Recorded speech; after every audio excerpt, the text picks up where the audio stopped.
published 1659 EDT, the 8th of September 2017, updated 1700 EDT, the 8th of September 2017. The freshly dug grave offers no clue to the enormous wealth once enjoyed by the man who lies within it. A muddy mound in a Berkshire cemetery, topped by a few hardy plants and a withered bouquet of carnations. It is not even marked with a nameplate. It is just plot Q1147, nor was there anything special about his funeral, late last month, at a nearby mosque. No limousines or grandiloquent speeches. Like most of the mourners, the imam who conducted the service knew nothing of the extraordinary life he had led. His death rated no more than a few paragraphs in the local papers. However, 23 years ago, Mukhtar Mohiuddin made history by becoming Britain's first national lottery multimillionaire. The draw had been launched, amid frenzied excitement, in November 1994, and the following month he scooped the first rollover jackpot, winning the then unimaginable sum of £17.9 million. When he bought the magic ticket in Tesco, he was a 42-year-old chemical factory shift worker, living with his wife, Sayida, and their 3 young children, in a red brick terraced house in Blackburn, Lancashire. 23 years ago, Mukhtar Mohiuddin, pictured with Charlotte Doyle, made history by becoming Britain's first national lottery multimillionaire. The astonishing windfall utterly transformed his life, but, as we shall learn, certainly not for the better. No sooner had the massive cheque been deposited in his new account at the Yorkshire Bank than he began to transform himself from a popular, hard-working, devoutly religious family man to a drunken, violent, womanizing playboy. Shunned by the local Muslim community, who declined to accept his charity as gambling is against Islamic teaching, he and his family fled Blackburn to start a new life in the home counties. But there his marriage quickly fell apart, and his relatives were riven by jealous feuds as they fought for a share of the spoils. His descent became a parable for the ills of instant wealth.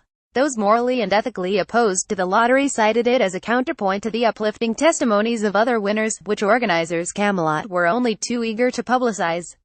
The lurid red top headlines about Mr. Mohiuddin and his so-called £18 million Indian takeaway abated during the late 90s, when the family changed their names, and his wife obtained a court injunction preventing their children from being identified. Thereafter, they vanished into obscurity. Today, however, I can reveal what became of Britain's first lottery multimillionaire. It transpires that after Mr. Mohiuddin's wife divorced him, in 1998, he recreated himself as Mike and posed as a wealthy investment banker. He would gamble compulsively in London's top casinos and hire high-class call girls, whom he pathetically attempted to impress with gifts and exotic holidays. One of these £800 a night escorts, a shapely Anglo-Indian named Charlotte Doyle, actually became his mistress and, I have learnt, bore him a love child who is now a teenager. When I interviewed her this week, I had to break the news her former lover had died. She claimed, perhaps fancifully, that they fell in love, and that he took her out of prostitution, living with her in a Barrett home in Kingston-upon-Thames, Surrey. His, then, is a salutary story that says much about the age in which we live, and underscores once more that age-old adage that money really doesn't buy happiness. Mukhtar Mohiuddin was typical of many East African Asians who arrived in Britain in the 70s. Settling in Blackburn with his parents, he worked hard, and by his early 40s he was supplementing his income from the chemical plant by renting out a workshop he had bought. His wife earned £100 a week in the local factory. The cash that bought the winning ticket was provided by his tenant, Ismail Orgat, who handed him £50 to pay a £46 electricity bill in that fateful week in December 1994, and told him to spend the £4 change on the exciting new lottery. Charlotte Doyle, the ex-lover of the first-ever lottery winner Mukhtar Mohiuddin, who died last week, Lorgat, 64, who runs a Blackburn kitchen business, still recalls his words, as he urged his landlord to have a flutter. I've been very lucky all my life. Don't stop dreaming. The agreement, he says, was that if their numbers came up, they would split the prize, but Mr. Mohiuddin reneged on the deal. After the winning numbers were drawn on Saturday evening TV, they never spoke again. Mr. Lorgat did take out a writ, served on the grounds they had a verbal contract, and says a Mohiuddin relative offered him £50,000 as a settlement. But his father was an Islamic teacher, and counseled him against accepting any money, saying it was so contrary to Islam it would bring about the destruction of my offspring. Though Mohiuddin had ticked the no publicity box, the press soon tracked him down. There was a strong suspicion that someone inside Camelot had tipped them off. There was then a major political debate about the ethics of naming the family, before a judge decided the public had a right to know.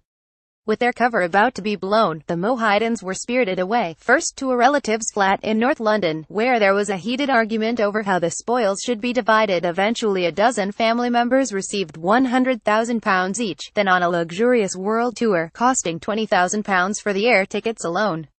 Even before they left, cracks began to appear in the Mohidens' 13-year marriage.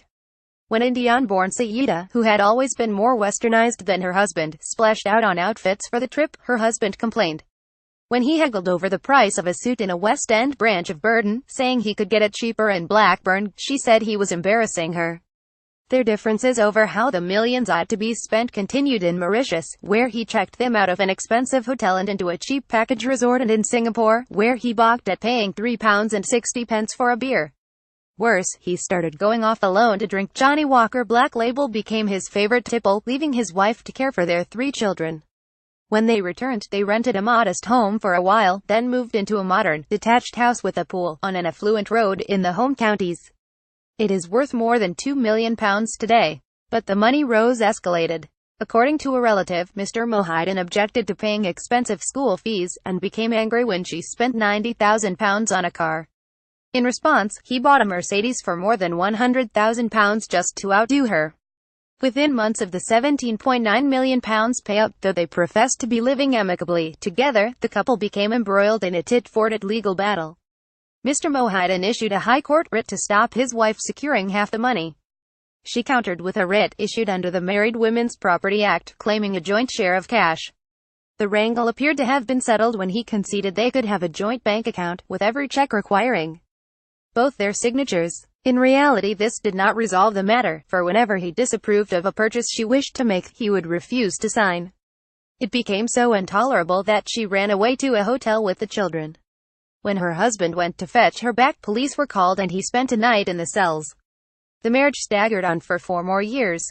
Then in 1998, after he reportedly hit her and threatened her with a gun, Sayeeda obtained a divorce. According to one source, she received a £5 million settlement, plus possession of the house and £60,000 per year in maintenance for each of their children. She is evidently enjoying her affluent life in the home counties today.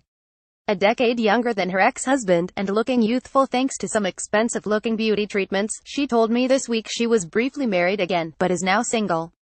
Her Facebook posts show that she shops at luxury department stores, lunches with friends, travels extensively, and has a penchant for flashy sports cars. However, she declined to discuss her late husband or the lottery. It was all so long ago. My life has moved on, she said. When I called at the house, she was being visited by her eldest son, now in his 30s, and a successful businessman. Mr. Mohiden's life took a very different course. Among his old circle in Blackburn, he became a pariah, perceived to have cheated his tenant out of a share of the winnings, turned his back on the Muslim community, and shamed his religion. Perhaps for that reason, he donated £320,000 to develop a new meeting hall, but mosque elders returned the money, so it stood unfinished for years and was eventually demolished. Vandals wrecked his old terraced house, which he had kept, perhaps with thoughts of returning to his hometown. He has been airbrushed out of existence here, says his former tenant Ismail Orgat. Without friends or a family home, and cut off from his roots, Mr. Mohiden drifted from club to bar to casino, using his cash to buy company. With his slicked back hair, Armani suits, diamond ear studs, and a wallet bulging with £50 notes, Mike, as he started styling himself, seemed to be having fun.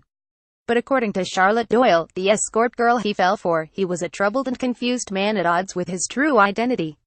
They met when he sauntered into a Kensington escort agency one day in 1998, and ran his eye over the girls waiting to be picked up in the softly lit lounge. I think he chose me because I offered the best of both his worlds, she says. My heritage is half Indian, but I had blonde hair then. She was 24 at the time. That first night, he took her for an expensive dinner, then whisked her to Stringfellow's nightclub, jumping the queue by tipping the doorman generously. Then they went back to the Hilton Hotel on Park Lane. His impressive libido was fueled by Viagra, she later discovered. He wasn't good-looking, but I was attracted by him as he was so charismatic and funny, and he had such style. He seemed very powerful. I liked his accent, which was northern with a slight East African twang. He certainly didn't seem like a Lancashire factory worker. I kept asking what he did for a living, but he wouldn't say. At one point I asked whether he was a drug dealer and he thought that was hilarious. Eventually he said he was an investment banker. Thereafter, he stopped hiring other escorts and booked only her, sometimes several times a week. He lavished her with designer clothes, flying her on shopping trips to Paris and weekends on the French Riviera. He spent thousands on her favorite shopper jewelry, presenting her with a £10,000 diamond-encrusted heart. They had been seeing one another for 6 months before she learned his true identity. It emerged when one of his casino gambling acquaintances, angry that Mr. Mohideen refused to advance him £40,000, sold the story to a red top paper. Miss Doyle says she found it deflating to discover her rich benefactor had merely won his money on the lottery. Her disillusionment subsided, however, when he flew her to New York on Concorde by way of an apology, then installed her with her 7-year-old daughter by a previous relationship in a house worth £600,000 at today's prices, in the Surrey suburbs. Soon, however, she discovered he had deceived her into thinking she owned the house when it had been bought in his name. He claimed he had been forced to do this for tax reasons. This led to a lengthy legal wrangle, the upshot of which was that she secured possession. When she fell pregnant in 2001, Miss Doyle says his personality began to change altogether. He went from being a casino and party-loving playboy into the man I suspect he had been before he won the money. She told me he had moved into the house with me by then, and he would find fault with everything I did. Miss Doyle, 43, who says the couple were engaged but never married, insists their baby was planned and that Mr. Mohideen was very proud when she was born. Attending the birth at Kingston Hospital in January 2002, he stopped buying me beautiful jewelry and would come home with cheap trinkets, such as a £2 watch, from Southall Market. I had to ask him for pocket money for shopping. He behaved horribly towards my daughter, and he would turn photos of her upside down. He didn't want my mother to visit me, either, and threatened to bash her head in with a parasol. When I argued, he became very violent. During a holiday in Portugal, he battered me round the head so badly that I had to see a doctor. He would even threaten to kill me. He'd stroke my face menacingly and say, "For £100,000 I could have you killed, darling." He was still drinking and smoking, and I'm sure he was sleeping with other girls. But Head started praying several times a day, and going to the mosque. Head tried to make me religious and wear traditional Indian clothes, but I refused. Miss Doyle, 43, who says the couple were engaged but never married, insists their baby was planned and that Mr. Mohideen was very proud when she was born. Attending the birth at Kingston Hospital in January 2002. Photographs showing him bouncing the little girl on his knee attest to this. However, after she brought their child home, his overbearing, bullying behavior grew steadily worse, culminating with a violent outburst in 2004, which led her to have him evicted by the police. She saw him only once more, when he returned to collect his belongings. Then followed a 3-year legal struggle, as she attempted to force him to pay maintenance. Suggesting that the baby might not be his, he demanded a DNA test, but when it came back it showed there was a 99.9999% probability he was the father. I have seen documents, including the DNA test, court papers, and the child's birth certificate, proving conclusively the child was his. Miss Doyle also possesses court documents showing that, in 2007, a family court judge ordered Mr. Mohideen to pay £40,000 a year towards the girl's upkeep. However, she claims he never paid a penny. She now has plans to consult solicitors in the hope of belatedly claiming the money, which has accrued to £700,000, from whatever remains of his fortune. Probate experts say that the law allows her to sue his estate for unpaid maintenance. She could contest any will. Despite his high living, she believes he will have left several £1,000,000 as he employed savvy financial advisors who invested for him, and held offshore accounts. "It is the least my daughter deserves," she told me. "I thought she had been born to a life of privilege, but that wasn't the case. His children were treated like royalty. They attended private schools and wanted for nothing. I think my daughter is entitled to some security now." This week, when she told her 15-year-old daughter her father had died, the girl was understandably emotional, asking to visit his grave. During his final years, Mr. Mohideen appears to have been torn between his piety and decadence. He was last seen in Blackpool, a few years ago, staying in a £35 a night bed and breakfast boarding house, accompanied by a woman he met in Thailand. He was only 64 when he died, on August 23, in a Berkshire hospital. Officially, he succumbed to complications from a urinary tract infection.